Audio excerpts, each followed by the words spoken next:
Terima kasih sudah hadir di sini. Terima kasih sudah meluangkan waktu, sudah memilih untuk singgah, dan sudah membuka ruang batin di tengah kesibukan dunia yang tidak pernah benar-benar diam. Jika hari ini kamu sampai pada video ini, percayalah, ini bukan kebetulan. Ada sesuatu yang sedang dipanggil di dalam dirimu. Sesuatu yang mungkin selama ini kau jaga diam-diam. Sesuatu yang hanya muncul ketika malam benar-benar sunyi. Ada orang yang kuat di siang hari, tapi rapuh di malam hari. Ada orang yang terlihat baik-baik saja di hadapan manusia, tapi jiwanya lelah ketika sendirian. Dan ada orang-orang tertentu yang Allah panggil bukan lewat kebisingan, melainkan lewat sunyi. Tahajud seringkali lahir dari luka yang tidak sempat diceritakan, dari harapan yang terlalu sering tertahan, dari doa yang sudah lama dipendam, sampai akhirnya hanya bisa dititipkan pada langit. Pejuang tahajud tahu satu hal, bahwa tidak semua pertempuran dimenangkan dengan suara keras. Sebagian justru dimenangkan dengan sujud yang panjang, dalam gelap, ketika dunia tidak memberi tepuk tangan. Namun tidak semua tahajud membawa dampak yang sama. Ada tahajud yang menjadi rutinitas, dan ada tahajud yang menjadi titik balik kehidupan. Ada tahajud yang sekadar menggugurkan kebiasaan, dan ada tahajud yang benar-benar diterima oleh Allah. Lalu bagaimana cara mengetahuinya? Bagian pertama ini bukan tentang keajaiban besar yang langsung terlihat, bukan tentang hidup yang tiba-tiba sempurna, bukan tentang masalah yang langsung menghilang. Justru sebaliknya, tanda awal tahajud diterima seringkali sangat halus, sangat tenang, dan nyaris tidak disadari.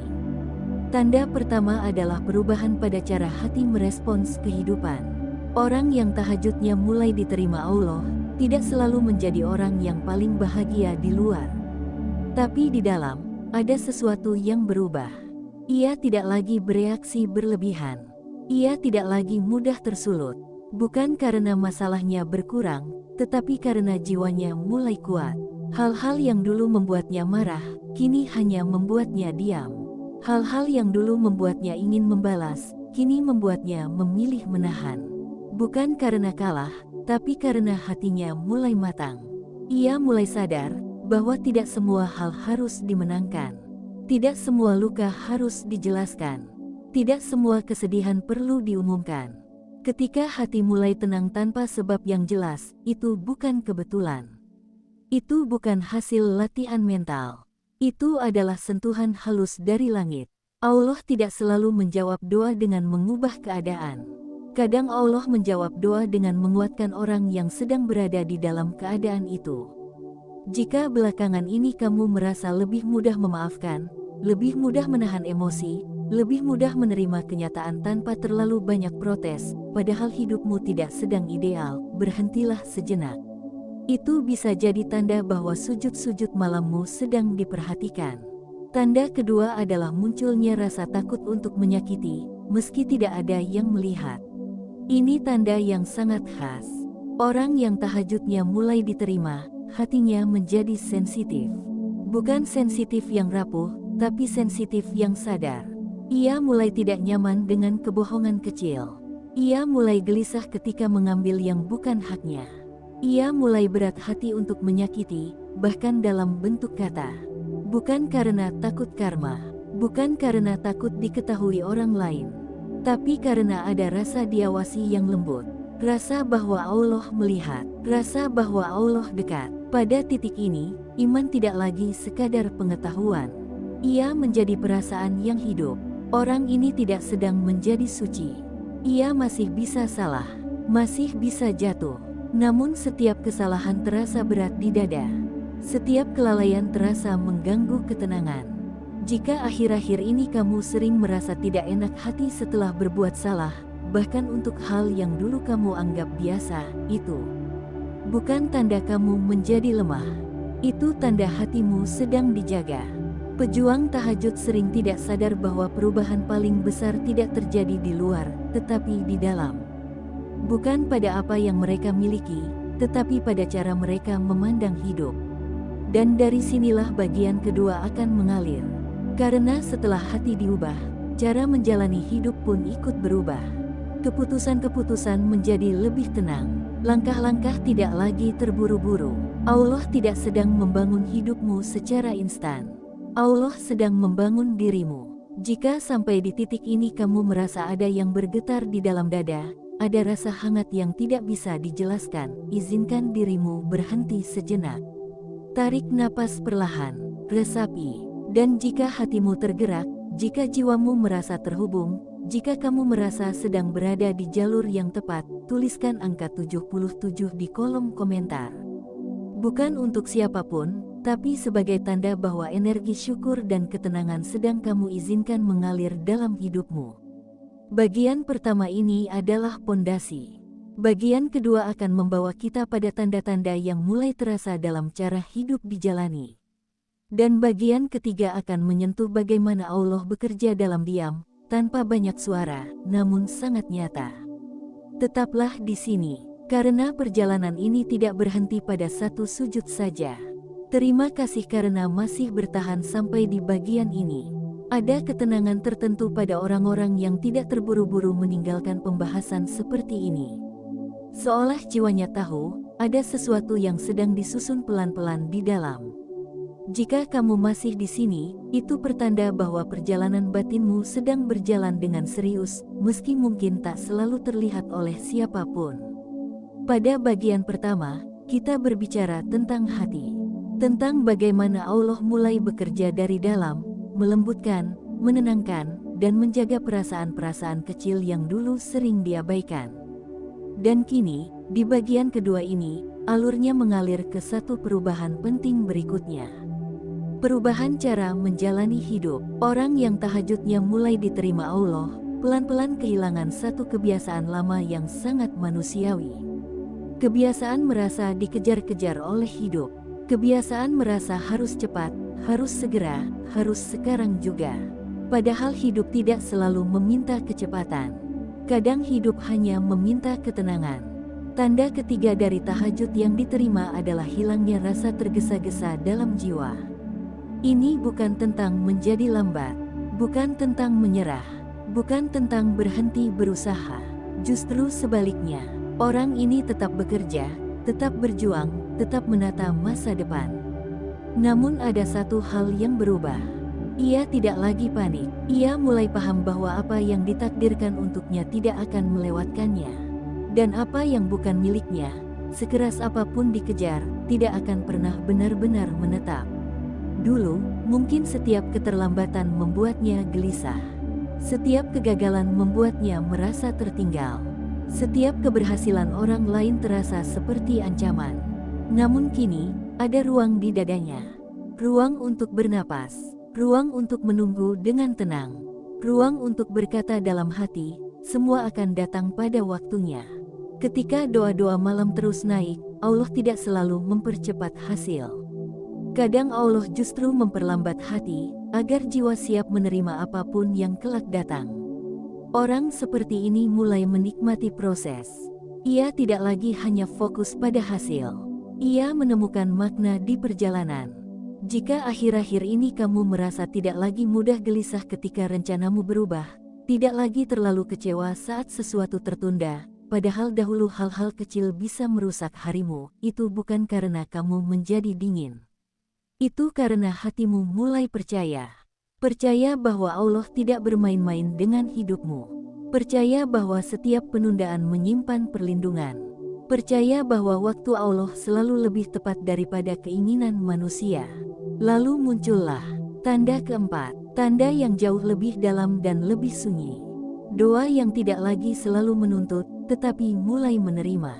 Ini fase yang tidak semua orang sampai. Fase ketika seseorang tetap berdoa, tetap berharap, tetap bersujud, namun nadanya berubah. Bukan lagi, ya Allah berikan aku ini. Bukan lagi, ya Allah kenapa belum. Melainkan, ya Allah aku serahkan. Kalimat-kalimat dalam sujud menjadi lebih pendek, namun lebih berat maknanya. Ada keikhlasan yang tidak dibuat-buat. Ada kepasrahan yang lahir dari kelelahan yang sudah terlalu lama dipendam. Bukan pasrah karena putus asa, melainkan pasrah karena percaya. Orang ini sadar bahwa Allah lebih tahu apa yang sanggup ia tanggung. Lebih tahu apa yang akan menghancurkannya jika dipercepat. Lebih tahu apa yang harus ditunda agar tidak berubah menjadi petaka. Maka doa-doanya mulai diiringi dengan penerimaan. Jika ini yang terbaik, aku terima. Jika ini harus ditunda, aku ridho. Jika ini tidak engkau berikan, aku percaya ada yang lebih menjaga. Pada fase ini, tahajud tidak lagi terasa sebagai permintaan. Ia menjadi dialog yang hangat. Kadang tanpa kata, kadang hanya air mata, kadang hanya diam yang panjang. Dan anehnya, justru pada fase inilah banyak orang mulai merasakan ketenangan yang tidak bisa dijelaskan. Hidupnya mungkin belum berubah drastis. Masalahnya mungkin masih ada, namun jiwanya tidak lagi berontak. Jika kamu pernah berada di titik ini, di mana kamu menangis bukan karena meminta, tapi karena merasa dimengerti, itu adalah tanda yang sangat halus. Allah sedang mendekat. Bagian kedua ini adalah fase penyerahan. Setelah hati dilembutkan di bagian pertama, kini jiwa diajak untuk percaya sepenuhnya. Tidak setengah-setengah, tidak sambil ragu, dan dari sinilah perubahan besar berikutnya akan lahir. Karena ketika seseorang sudah tidak lagi tergesa, tidak lagi memaksa, tidak lagi menuntut dunia sesuai kehendaknya, maka ruang untuk keajaiban mulai terbuka. Bukan keajaiban yang selalu tampak besar, namun keajaiban yang bekerja dalam diam. Bagian ketiga nanti akan membawa kita pada tanda-tanda ketika Allah mulai mengatur hidup dari arah yang tidak pernah disangka. Pertolongan yang datang tanpa suara.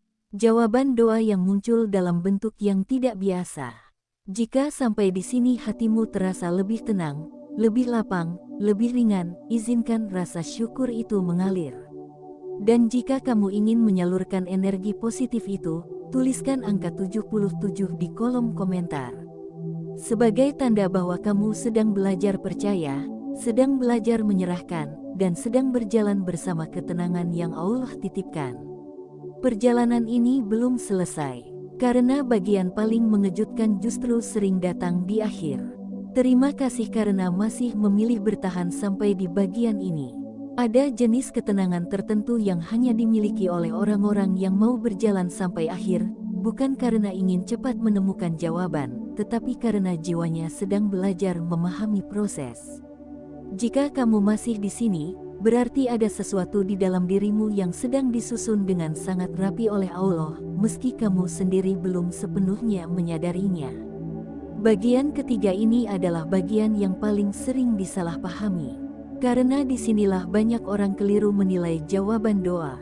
Banyak orang mengira, ketika tahajud diterima, hidup akan langsung berubah drastis.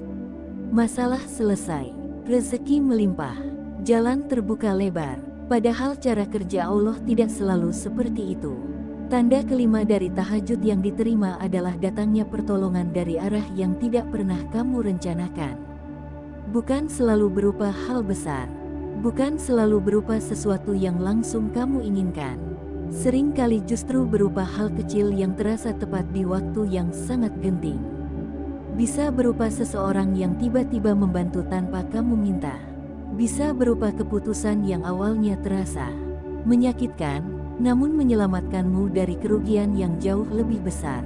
Bisa berupa kegagalan yang membuatmu berhenti, agar tidak melangkah lebih jauh ke arah yang salah. Pada titik ini, kamu mulai sadar bahwa tidak semua yang kamu inginkan memang baik untukmu. Dan tidak semua yang kamu takuti memang buruk bagimu. Orang yang tahajudnya mulai diterima Allah, perlahan memiliki kepekaan baru. Ia bisa merasakan mana yang sekadar keinginan, dan mana yang benar-benar kebutuhan jiwa. Ia mulai melihat ke belakang dan berkata pelan dalam hati, ternyata jika dulu doaku dikabulkan, hidupku mungkin tidak simen ini. Ternyata jika dulu jalanku dimudahkan, aku mungkin tidak sekuat sekarang. Kesadaran seperti ini tidak lahir dari teori. Ia lahir dari sujud yang panjang. Dari doa yang berkali-kali terasa menggantung, lalu akhirnya dimengerti. Dan dari sinilah muncul tanda keenam. Tanda yang paling dalam, paling sunyi, dan paling jujur. Rasa syukur yang hadir bahkan sebelum doa terwujud. Ini bukan syukur karena sudah mendapatkan. Bukan syukur karena masalah selesai. melainkan syukur karena merasa ditemani. Ada ketenangan aneh yang muncul saat sujud. Ada rasa dekat yang tidak bisa dijelaskan dengan logika. Ada keyakinan yang tumbuh tanpa perlu pembuktian. Pada fase ini, seseorang bisa saja masih memiliki masalah besar, masih memiliki kekurangan, masih memiliki doa yang belum terjawab, namun hatinya tidak lagi kosong. Ia merasa cukup, bukan karena hidupnya sempurna, tetapi karena ia tahu Allah bersamanya. Orang ini mulai bersyukur atas hal-hal yang dulu dianggap biasa, atas napas yang masih teratur, atas tidur yang masih bisa terlelap, atas hati yang tidak lagi seberisik dulu. Ia tidak lagi menunggu bahagia untuk bersyukur. Ia bersyukur, lalu menemukan bahagia di dalamnya. Inilah puncak dari tahajud yang diterima. Bukan terkabulnya semua permintaan, melainkan berubahnya cara memandang kehidupan. Ketika sampai di titik ini, seseorang tidak lagi sibuk bertanya kapan.